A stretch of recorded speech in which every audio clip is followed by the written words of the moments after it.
Hello, everyone. Thank you for joining us. My name is Ty, and I will be your moderator for today's webinar, Using Skill Tests to Upskill and Promote Within.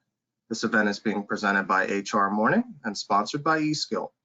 Just a little housekeeping before we get started. If you have any questions during the presentation, please type them into the chat box in the control panel. If they're regarding the subject being presented, I'll add them to the queue for questions at the end.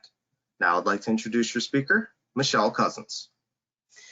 Well, thank you very much and welcome everybody. This is becoming a hotter and hotter topic. The whole aspect of talent shortage is escalating, and I think as we're seeing even over the last few days that the dynamics of the pandemic, I think, are going to continue to drive this issue. I want to thank our sponsor eSkill for sponsoring today's session and our host HR Morning as well. I'm going to be going through various slides with you today, and I designed my slides to be very content rich, and that way you also have a resource. So if you do want a copy of the slides at the end of today's session, you'll see my contact information. You can reach out to me. You can also reach out to either HR Morning or eSkill as well. 1 in 5 workers say that their professional skills are not up to date, and nearly 80% of Americans think that there's a skills gap going on here. That means that 20% of the employees don't feel that they're really as qualified as they should be, even in their current jobs, much less for future jobs. And, so the good news is, though, that you actually can use things like skills tests to identify who those current employees are that have the experience and the talents that you need during this what is really becoming a talent shortage and will continue to be a talent shortage. So today I'll talk about some of the challenges and opportunities that are in today's workforce, what the value is of skills tests and how they can really help throughout the talent management cycle. How can you use training and development to help to retain your talent? It's going to be more important now to think about retention and how technology can help us in that regard. And then what are some ways that we can actually promote a continuous learning environment so that we're cultivating people for the future roles that they're going to need to play as well. So that's what I have in store for you. Let's first talk about sort of the state of today's workforce. So there are several trends that have been going on that together really fuel a lot of the issues that we're going to discuss today. So first of all, the integration of business and technology. We used to think of technology as just a tool to get our work done, but today it's really part of our strategy for our entire companies and the way that we do work. Also innovation. We used to think of innovation as sort of the icing on the cake, but today we really have to focus on it and continue to evolve. Translation of data and knowledge into new products and services. We're seeing that the data that we collect, not only about our customers, but otherwise, not only can better inform us, but can even be repackaged as their own products and services. And then just the transformative effects of the customer. We used to say the customer is king, and I kind of laugh when I think about that from days gone by, because that's just been elevated to a whole new level in terms of the access we have to customers as well as the access they have to information about us. Of course, we're dealing with faster and faster paces of change and disruption just from many different fronts. We're also seeing more focus on environmentalism, that it is really a business cause as opposed to just a social cause, that we can't afford to not spend some energy on that, no pun intended. And then blurring of lines between and within organizations where we're partnering with people, we're bringing in contingent workers, a lot of dynamics that are not as traditional as they used to be. And then this shift of employees that in some cases are more free agents, where we're seeing that some people prefer to work as maybe 1099s, contractors, or organizations that are looking at different creative ways to actually employ people. And leadership in general is being viewed differently as well. We used to think of leadership and the training that goes with it as really being just for the people at the top of organizations. And today, really any business professional has to operate with a sense of leadership. So that's a training opportunity in and of itself. But of course, that last one, number 10, increased value of human capital as an asset. Our people are really our special sauce. They are not only what distinguishes us from the competition in many cases, but also what is really going to help us to continue to thrive and do well in the future. So, yes, we used to focus on physical capital. We still do financial capital, but increasingly, human capital is absolutely crucial to our success. Now, there's a lot of emerging trends going on as well, as you can see here. So, we're more global than ever before. And so that means that our competition is coming to us from many different angles as well. Economic uncertainty. I mean, I don't know if I even need to say anything about that. I think these days we're all feeling kind of nervous about where things might be headed, primarily because of the pandemic, but for other reasons as well. I mentioned the environmental concerns. Uh, the expectations of customers continue to rise. In fact, I would say they rise faster and faster. And so we have to be able to keep up with that. Technology is a part, but also the change that we're seeing is really accelerating. And as we are moving through these phases of the pandemic, more and more technology is being released and more automation that goes with it. And of course, we're seeing these business disruptions. So hacking and sabotage, we see headlines pretty much every week about this. And so that's an ongoing concern that companies really need to address. A lot of complications with our supply chains due to not just the pandemic, but other considerations. And the pandemic itself is transformative. So if you think back to 9/11, as horrific as that event was, it really changed a lot of industries. For instance, it changed the banking industry. The shift to electronic banking occurred really commensurate with 9/11. And so what you're going to see is that this really permanent state of working in a hybrid fashion, if not a remote fashion, is going to be a big result from the pandemic. Now, as far as the workplace dynamics themselves, we're seeing flatter organizations, so fewer layers, a lot more dynamic roles. So it makes it difficult sometimes when you are providing job descriptions and expectations, because it really is a moving target, so to speak. I mentioned automation and the role that's playing. People's work expectations themselves are changing as well, in terms of what workers want, what they're looking for in employers. We also have, of course, the continuation of more generations in the workplace than ever before. And now we've also got to deal with the fact that on top of maybe some of the other things driving people's interest in changing jobs, we're going to see some of those baby boomers start to exit as well. There's more legal stuff that we have to get through, and so that means that that's taking more time and attention from employers these days.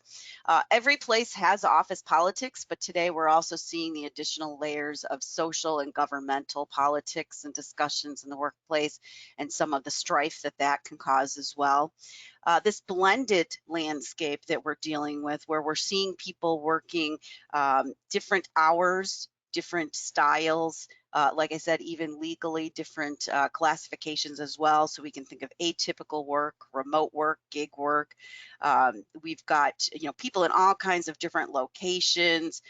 Even when they are maybe back in the office, maybe they don't have a permanent work spot anymore. So there's a lot of hoteling being used. People are working in sprints more so than the traditional 9 to 5 day. So we're seeing people that work for 3 or 4 hours, and they may take, instead of a lunch, they may take a few hours and then come back and even work in that evening. I know for me, that's a lot of how I've been working now for a while. And so workers are increasingly going to be in demand. One of the things that I'm sure you've noticed because of the pandemic is that, so much fatigue and this aspect of people wanting to break out and change their lives. And so they went through this time where they were cooped up for so long, and maybe again, right? And so you're seeing people that are buying homes, that are moving to other cities, and they're really questioning their jobs as well and looking for some kind of change. Whether that's a different type of job or maybe just a different company. So we have to really think about wooing people. And this is a different mindset than it was, a few years back, where we really had plenty of workers to choose from. And so now the tables are a little bit turned. Um, Certain occupations were already in high demand, but now we're seeing it much more broadly as well. So many organizations had to let go of employees during the pandemic, or maybe lay them off, and maybe they had to restaff as a result of that. Those people may not have been available to come back. And so there's some statistics out there from Manpower Group that say that nearly 7 in 10 of companies have reported talent shortages and difficulties hiring people, and that's at a 15-year high. Large companies in particular are starting to really struggle to retain and even recruit the best talent. So this is going to become more and more of an issue. So you want to get ahead of it as fast as you can. Now, what are the competencies that people need today? Well, you can see a list here, and you might say, wow, this is a lot, right?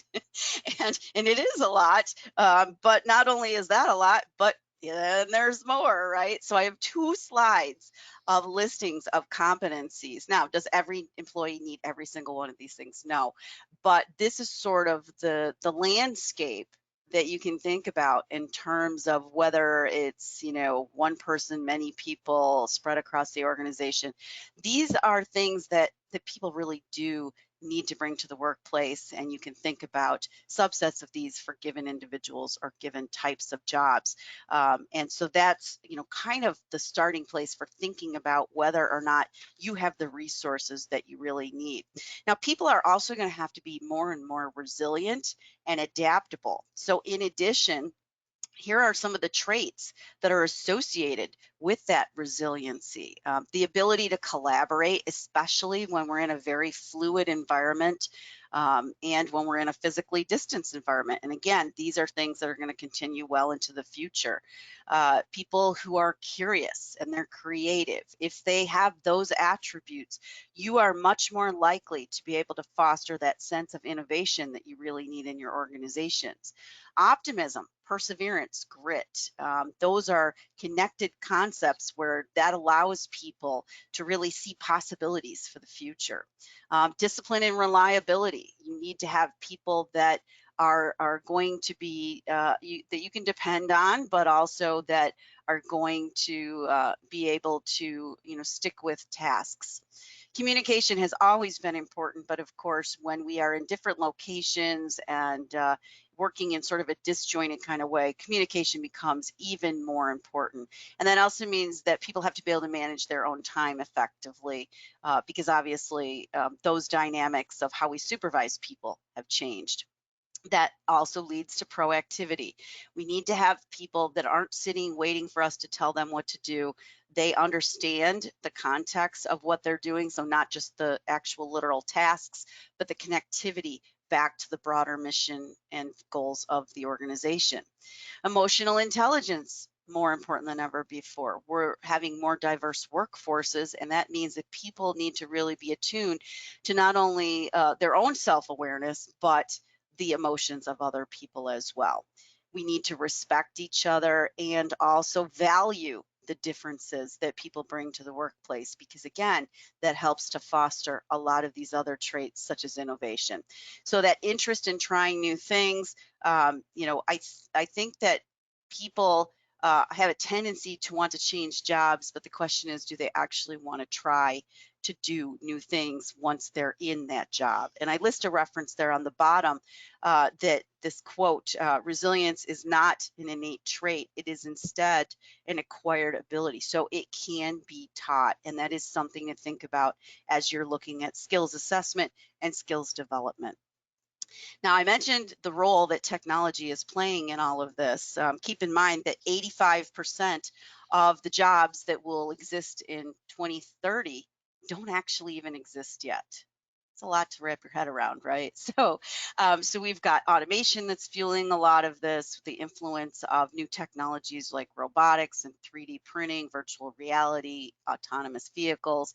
And as this automation increases, that also means that the soft skills that people need to bring to the workplace are going to increase. Because if we take things off their plate that they don't have to do, then we're left with a lot of the interpersonal aspects of the job. So the things that I've been mentioning around emotional intelligence and conflict resolution, even things like public speaking, frankly, even speaking on the phone these days, because I don't think people talk on the phone as much as they like to text or email. Leadership, empathy, and ethics. Those are all the types of soft skills and more, of course. In this blended workforce that we see these different styles that I had mentioned, over 80% of large corporations are expected to increase their flexible workforce, so in a variety of different ways. We're seeing new models of artificial intelligence and thinking that, of course, will continue to change how we do our jobs.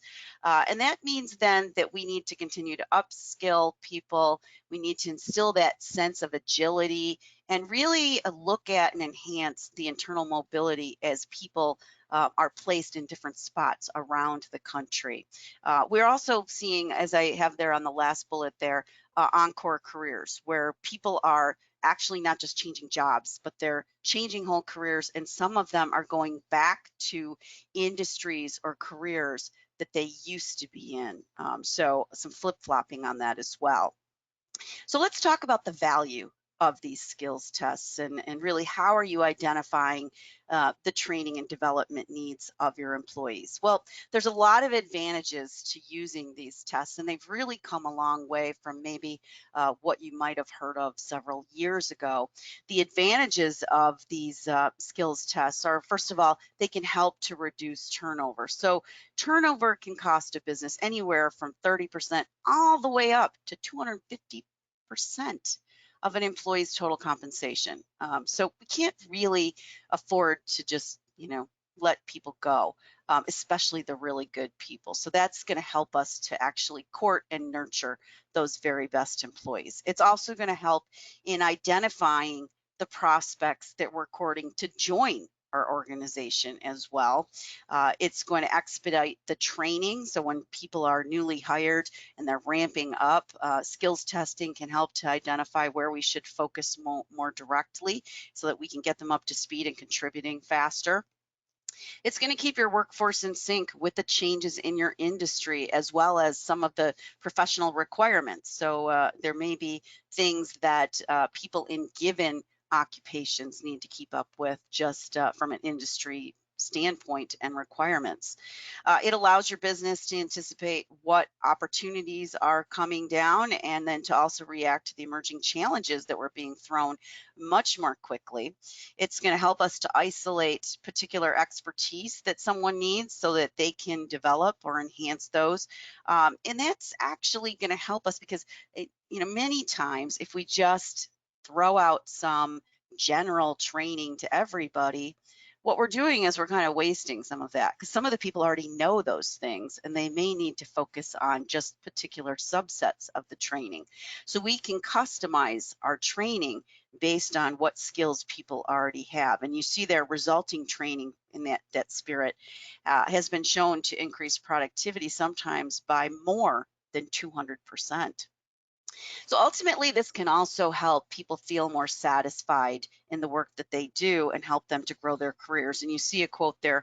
A recent LinkedIn study indicated that 94% of employees say that they would stay at a job or a company longer if they were provided with training opportunities. And a Gallup study showed that offering employee training and development programs can actually increase worker engagement by as much as 70%.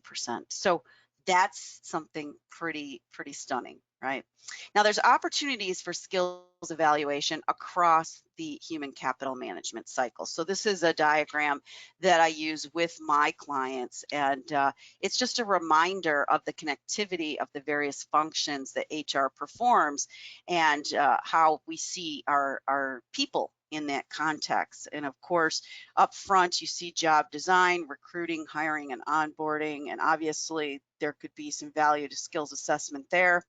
Certainly, as we're making decisions on what training and development to provide employees, not just generally, but for individual employees. And then even when we do performance reviews, there may be identification of gaps and things that people need to improve on, or maybe things that are going to get them to the next level. So we're also tying that in with not just the interpersonal skills associated with employee relations, but also succession planning for the future as well. We can think about the skills that people need and the alignment of those skills with the compensation that is given in the marketplace today. And then, of course, when people are not either able to acquire the new skills that are needed, or we're just they're not working out, then we may have to make some terminations, right? Or maybe even reductions in force if it is a broad set of employees that don't have those skills. So you can see that the skills piece really feeds all of this. And of course, it starts at the top when we're thinking about our plans for the future as an organization. So the philosophy around this is that we do our strategic planning, we think about what we want to accomplish, and that drives the needs in terms of our human capital. So you see a graphic there on the right-hand side that just kind of guides you through this, going from strategic planning to then looking at work design. What is work design? Work design is the assigning and coordination of work tasks, and you can think about how differentiated things are versus how integrated they are into a given position, for instance. So you're looking at things like what activities should be grouped together for a given job, what decisions should be made by staff versus their supervisors, should individual jobs be grouped into a team or a unit or a department, and so on. And then you're conducting job analysis. So, a job itself is a collection of tasks that are performed by someone, and then job analysis is collecting the information about the work tasks, the tools, and the methods to actually do that job. So when we're looking at job analysis, then we're modeling competencies. And when we're modeling competencies, we're looking at what is needed for someone to be successful in that job. They represent those underlying characteristics that are needed. And so then we design the individual roles. So job design versus work design. Job design focuses on determining which tasks should, again, be in a given job as opposed to a given department or unit. And then, of course, we've got some transition. So we don't just flip a switch and people have different responsibilities. We have to think about individual development plans that are going to provide for whatever skills transition. We're going to look at evidence-based performance and developmental data, succession planning data. And yeah, as I had mentioned on the previous slide, we're also going to realize that there are going to be some people that are not going to be able to make the transition, either because they're incapable of learning those new skills, or frankly, they're unmotivated to learn them as well. So a lot to think about here. Now, what are the sample skills that we need when we're looking at new candidates? So I mentioned curiosity and creativity just in general in terms of resilience, but in particular, when we're hiring new people, that is something that we should be including some exploratory questions about. Empathy and sensitivity, that's very important in today's workforce, that sense of understanding other people before we judge a situation. Having good problem solving orientation as well. People who are focused on results and goals as opposed to just process. That they are very self-confident, and also the self-efficacy is around whether they think they can actually complete a given task or set of tasks. The resiliency that I mentioned before is very important. And then team-based skills. So things around dependability, initiative, leadership, collaboration, communication, decision-making. We work in teams more than ever before. And so just the dynamics of working in a team, that's an important skill set that people need to have or develop. And of course, they need to be able to be very comfortable with the innovations that occur in technology as well. So you have to think about how you're matching the skills of your potential candidates with those current openings, as well as the openings for the future. Now, when someone first starts, you know, you may have heard about sort of the 90-day probationary period or the time that they're getting ramped up. I list a book there on the bottom of the slide that many of you may be familiar with, Michael Watkins, The First 90 Days. He first wrote the book, I think, back in 2003, and then he updated it in 2013. It's a great primer for when people are bringing someone new on board. But this also reminds us that we have to think about integrating skills assessment so that we can figure out what people need as fast as possible. So what do you want them to know even before they start, when they start, after they start? What knowledge gaps are they going to have? They're not going to have everything that you need when you hire them. So being really smart about figuring out what those things are so you can hone in on them.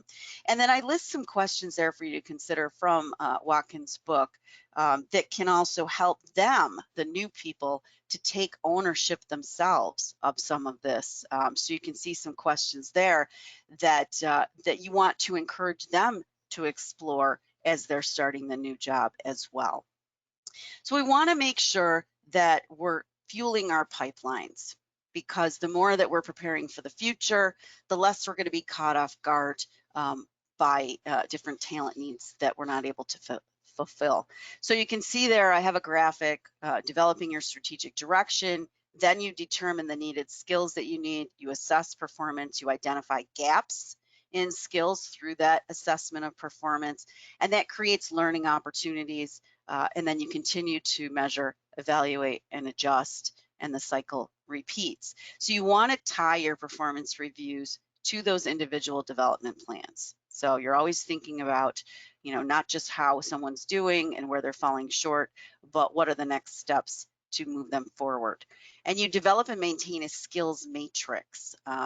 And you may be doing that already. If you aren't, it's just very smart. It helps you to stay organized. It helps you to see where you don't have the skills that you need, not only to develop people, but to bring in other people. And it certainly helps to feed your future needs and succession planning. So, managers can seem sometimes a little put off about training and development, right? They think, oh, this is money coming out of my budget, and people that are away from doing actual work while they're being trained or developed.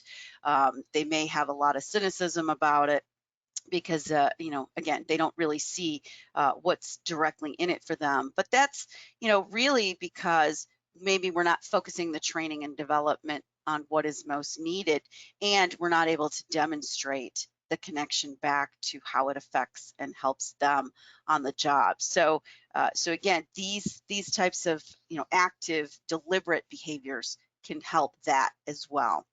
Now, we use these terms upskilling, reskilling.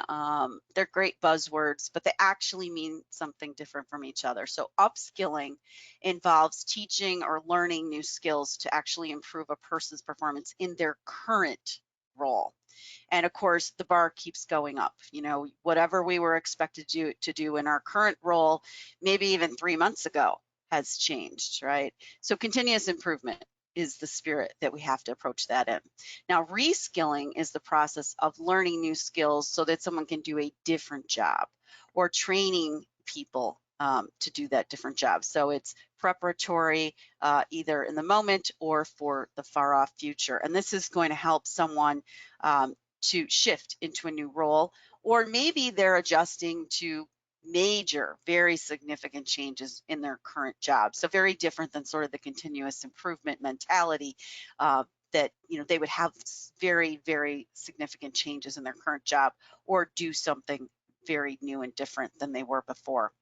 So together, the upskilling and reskilling, those are used when appropriate to help people maximize their potential in their current positions, and also to help them to take on new responsibilities.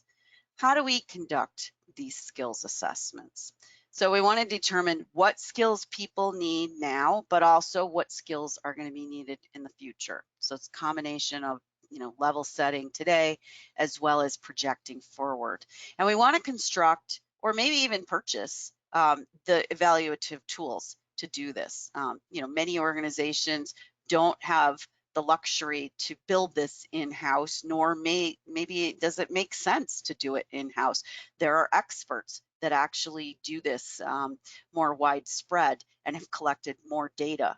So using an evidence-based evaluation so that we can have fair and consistent and reliable processes related to this evaluation.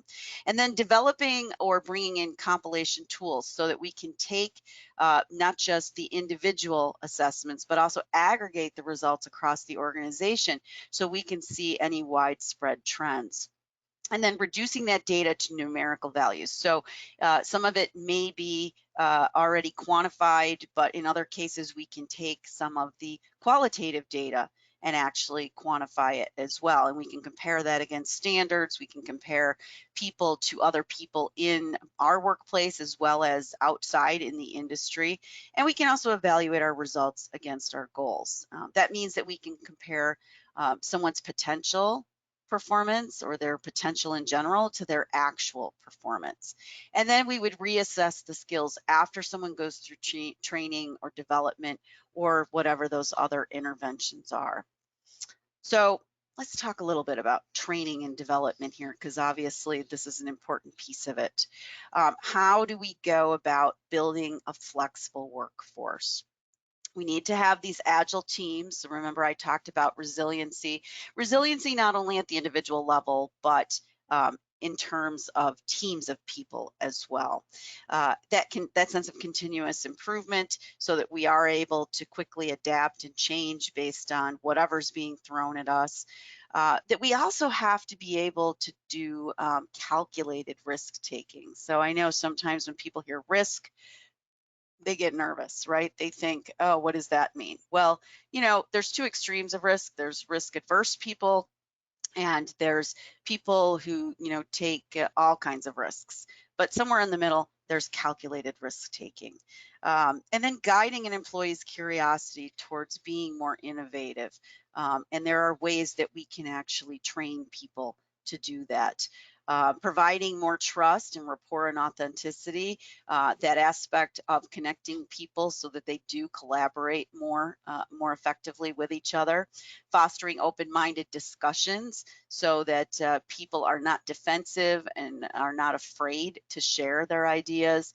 And that means that sometimes there's going to be people that are exhibiting some unproductive behavior in the workforce. And so how are we countering that? As well as the techniques for when there are actual differences of opinion on issues and ways that we can debate those and we can resolve them. And so ultimately, how are we cultivating these resilient, adaptable workers and ensuring that they're comfortable with technology? We've got to invest in training, development, as well as the assessment that goes with it. If you don't have the assessment, you don't know if the training and development have been effective. People also use these terms interchangeably, so just a clarification on this as well. Training is a planned effort to help someone learn the knowledge and skills and attitudes that they need in a job. It's very tactical. It's typically focused on their current job and usually focused on more the hard skills than the soft skills, some immediate challenge that is having to be encountered. And it's usually done in a relatively short amount of time. Development, on the other hand, is about activities that are going to help people with their personal and professional growth. So we think of these around where we see the person in the future. So it's much more strategic. It's going to help them to see how they are expanding their own career prospects. It's usually focused more on the interpersonal or the soft skills side. So we want to close the gaps to actually help our organizations succeed in advance. That means that we should be looking not only at the core competencies that employees have now that can help us, but also how can they apply those core competencies in new ways or maybe in new settings, so that adaptability of those core competencies. What new ones should they be developing as well? I think that third bullet is very, very important. We've got to be proactive ourselves about thinking about the skills that our workforce needs in the future. The drivers of this redesign of work, people are doing their work differently. We're configuring job responsibilities differently and acquiring different types of workers. We've got to think about how to adapt to and use all these new tools and technologies. And even just our processes and our workflow is changing dramatically as well. So some tips on training and development include doing a needs assessment and then actually designing the training, setting really what I call a safe, low risk type of learning environment, so that people don't worry about punitive effects if they're not able to grasp things immediately. Obviously, you want to make training interesting, not boring, and there's a lot of great technology out today that can facilitate that, even when people are not sitting together anymore. Selecting the best methods so that you can meet your learning objectives, not just in terms of the type of training itself, but again, is it able to be customized to the particular needs of a given individual employee? And then process and accelerate learning so that you can improve transfer to the workplace. So again, you want to make sure that the training is so practical that people are going to be able to actually use it. And even with development, that people have ways that they can practice a lot of those soft skills as well. We don't necessarily want to keep reinventing the wheel. In other words, if there are good solutions out there, then let's make use of those. And it's more kind of plug and play, figuring out which things make sense as opposed to recreating training from scratch. So again, technology can be great in all of this, but the only caveat with that, as I mentioned on the last bullet, is that sometimes, people think of technology as great just in and of itself, and they get a little what I call technology happy. And we've got to remember to use technology when and how it makes sense, not just for the sake of it. So let me talk a little bit about how technology can be helpful, because it certainly can help in skills assessment as well as in training and development if it's used wisely. So we want to move from what I call a people management mindset to people enablement. So what do I mean by that exactly? So instead of us having to closely manage and hold people by the hand and guide them through things, we want to empower them to be able to do more and more themselves. And so that means that, we've got to be able to provide the resources for them to do that. People and even companies are focusing less on careers and more on experiences. And so that means that we've also got to think about how we're gauging the training in relation to that. So there's a shift from job titles and descriptions to more of the skills-based, continually evolving types of roles. And you're probably going to see well into the future that if you're creating a job description, it's kind of out of date the second that you might print it off and hand it to somebody, because things are evolving so quickly. So it's more about what skills people need and keeping track of those skills and being able to move people around quickly. So that means that we have to empower and support our employees in evolving those skills. And so looking at this a little bit more closely, technology can help in the skills assessment as well as in the training and development. So I got a lot of information on this slide because, again, this is a reference that you can use as you're talking to your own management about this. In general, employers are spending over $5 trillion on HR related systems and a whole variety of things, right? So over 250 billion on recruitment and advertising, assessment and interviewing, another close to that amount on onboarding and leadership development, technical skills, continuous improvement. There's a lot of different platforms and systems and things that we can use. But it also is a reminder that if HR, you or whoever else you're working with in HR, doesn't have the skills themselves to understand technology, you need to partner with your IT folks as you're looking at this as well.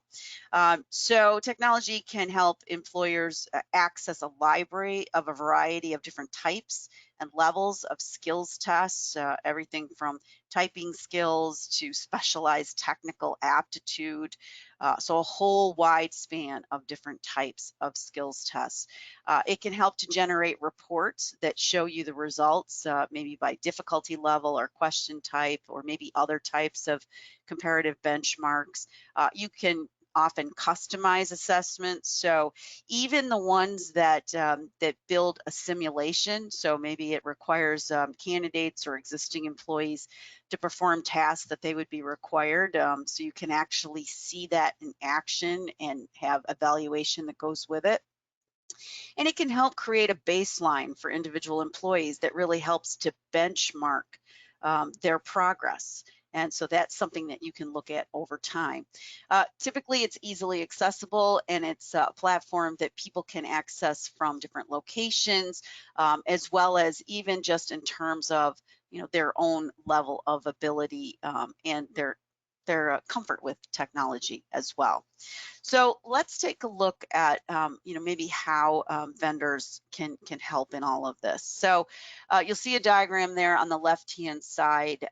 So we want to think about identifying skills gaps and then interpreting data that we would collect as part of that process, and then target whatever training and development is needed, and then assess the outcomes before and after. So kind of, looking back and then comparing whether or not things have changed, right? Because that's the point of training. And the more that we can quantify that, the more we know the training dollars have been effective. So the skills assessment vendors can help us a lot in this regard.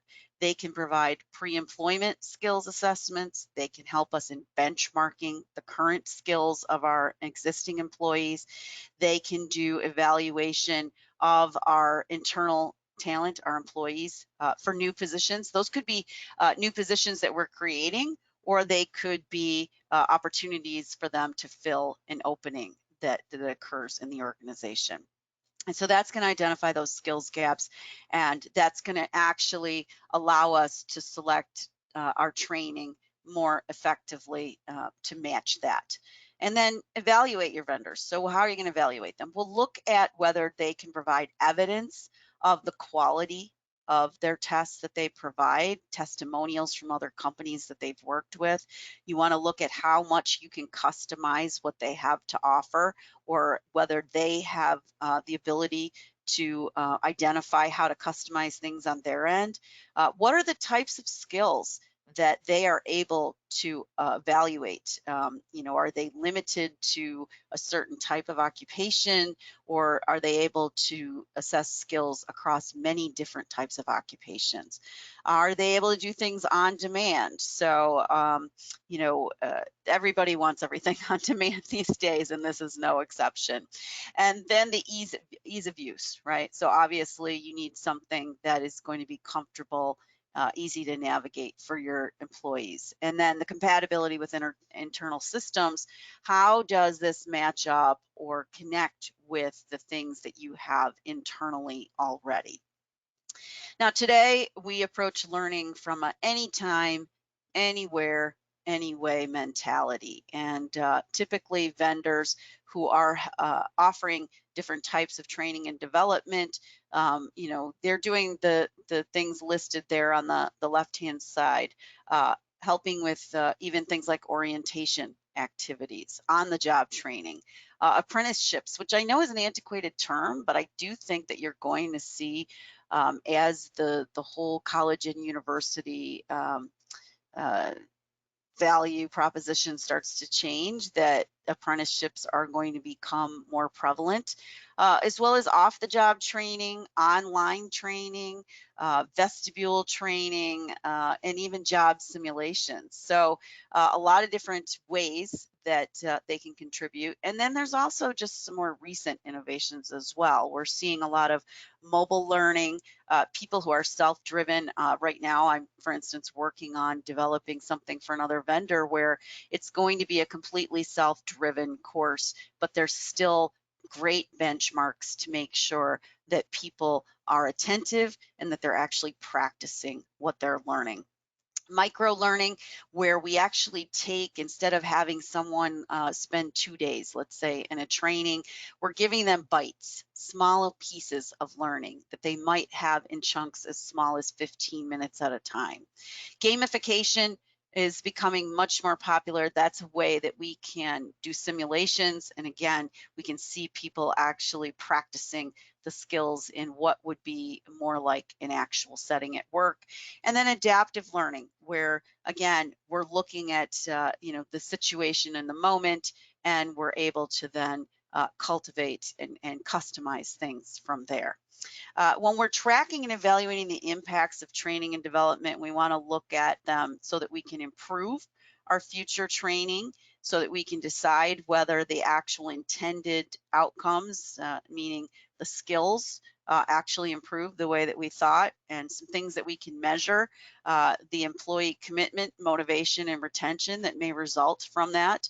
We can obviously look at whether it has affected the organization's effectiveness and efficiency, so ultimately their results as an organization. And we can also look at whether we're meeting or exceeding our actual objectives and goals. Learning is great, but what we really want to see is that people apply what they learn. And so that again ties back to skills assessment. So doing skills assessment before the training and then doing it again after, so that we actually have a gauge on that. And also so that we can then evaluate whether the investment, the cost of the training, was worth it or not, so we can decide whether we want to use it for the future. When we're looking at HR tech vendors, and this slide is beneficial not only to today's topic, but I would say in general for any HR tech vendor that we're evaluating, we want to look at in-purchase decisions.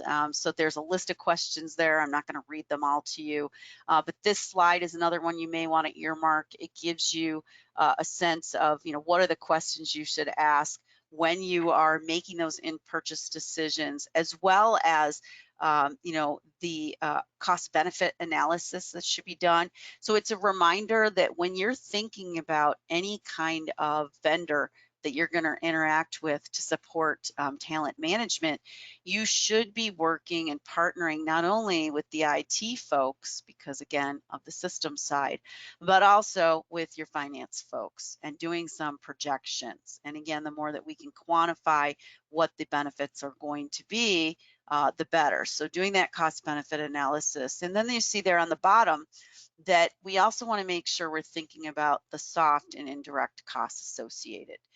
That means that we're trying to anticipate or maybe even quantify the transition costs, so change management, and then the literal logistical transitions, looking at implementation costs of any technology itself. So there's a ramp up time for actually bringing in the technology.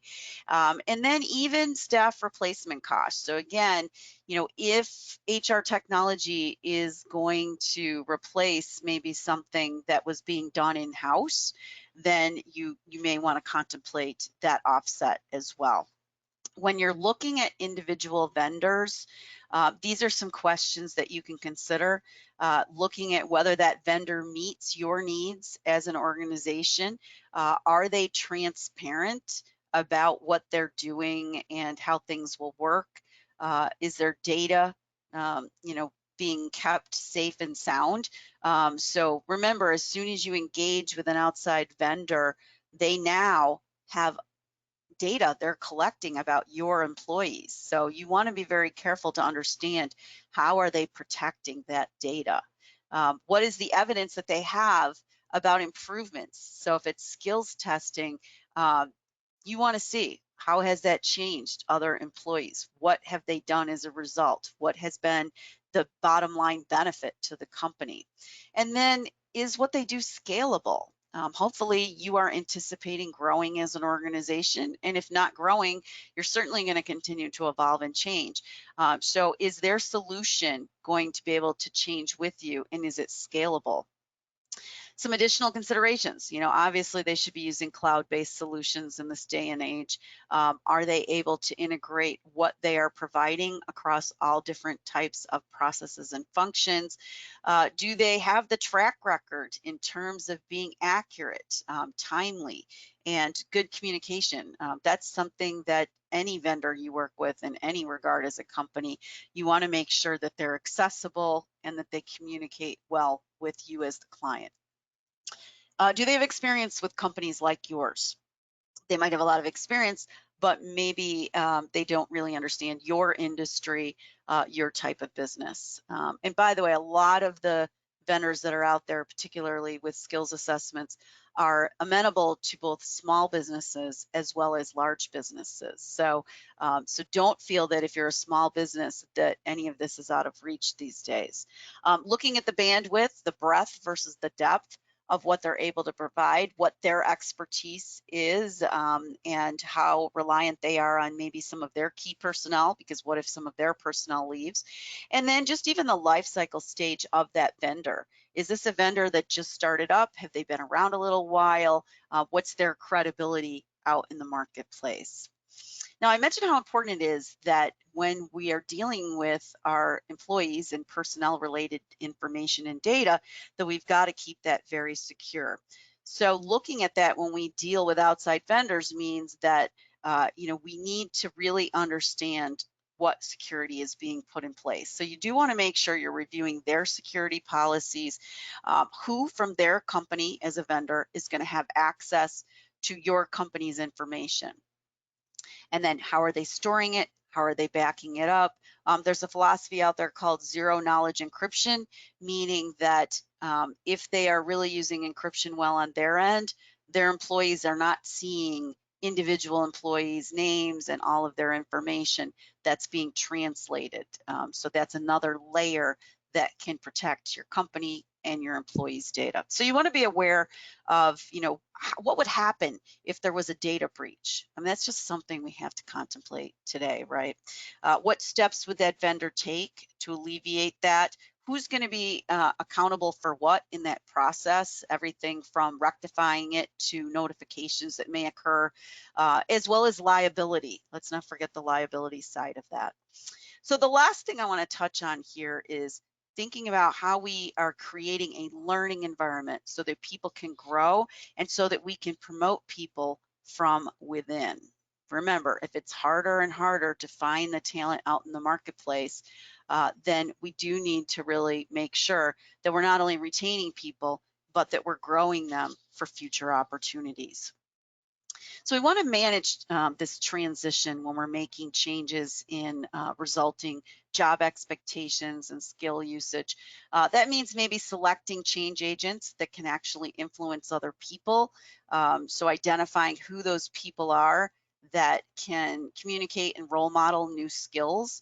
So while there might be a lot of people going through a particular type of skills training, the people that maybe take to it more easily, or the people that are more enthusiastic about it, they can help to get others excited about it. Creating an urgency for change.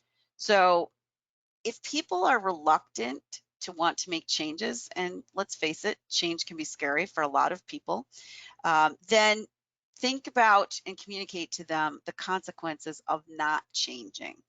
And the more that you can make them understand what's in it for them, so with them, what's in it for me, the more that they are going to buy into it. So bringing things down to a level of saying, listen, these are some things that we need you to do. We need you to do some things differently.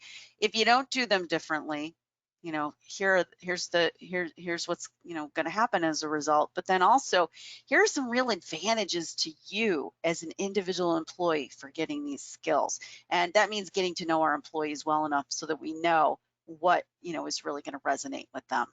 And then breaking large changes into expectations that are in smaller bites. So that can help people to be more open to learning new skills and changing their behavior, right? That adage, how do you eat an elephant? One bite at a time. And then acknowledge their concerns and feelings. Like I said, some people have a lot of anxiety around change, and so we've got to, also look at how we can guide people through those feelings. So don't forget the feeling side of things as we're learning new skills as well. And then identify what are the critical success factors that we're trying to accomplish, and actually evaluate and reward progress. So not just the results when they've actually completed training or when they've learned new skills, but how they're progressing along the way.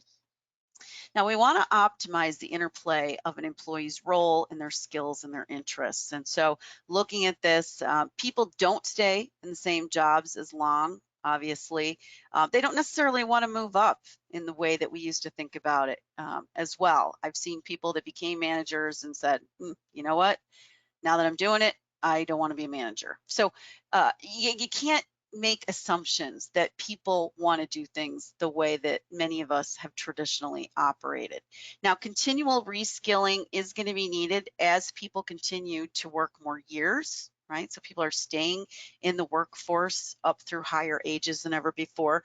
Their roles are evolving more, and they're just changing roles more frequently. So succession planning, job rotation, job shadowing, cross training, these are all also ways to allow people to expand their effect and their benefit to the organization. So you really want to incentivize what I call a learning adaptive appetite, right? So that means that the more that you're getting sponsorship from your upper management, the leadership of the company, that skills assessment is a priority. If that message is coming from the top, people are going to take it a lot more seriously. And then engage your staff. As you're looking at skills assessment vendors, use your staff to help to vet in that process. That's going to improve their buy-in, get them excited about this as well. And then be sure that the people that work there understand, why are we doing skills assessment? What does that mean in terms of training and development or other changes that could be occurring for them to ease some of that anxiety? Select some early users of the technology or the skills assessment so that, again, they can advocate for other people. Have maybe a train the trainer mentality where if you are introducing training based on whatever the skills gaps are, that again, more inclusively, that we get people that have this pass it on type of effect, right? Pay it forward. Set clear and realistic deadlines so that way people see how skills assessment, training and development is tied to their performance, to their development plans, and even to promotion opportunities, as well as compensation. And give them multiple avenues to learn. So different people really, have an affinity for different types of training communication. And some people are very self-driven and want to do the self-training. Other people want to have someone guide them through it. Some people want to get the training all done all in one chunk. Other people want to divide it up. So having multiple ways to deliver actual training, and then providing people with the rewards and the incentives to want to learn. So carrots are much better than sticks if you want people to actually learn new skills. So stay up on best practices. That means benchmarking yourself against other organizations, staying connected to your industry, as well as, frankly, companies in other industries that you can learn from.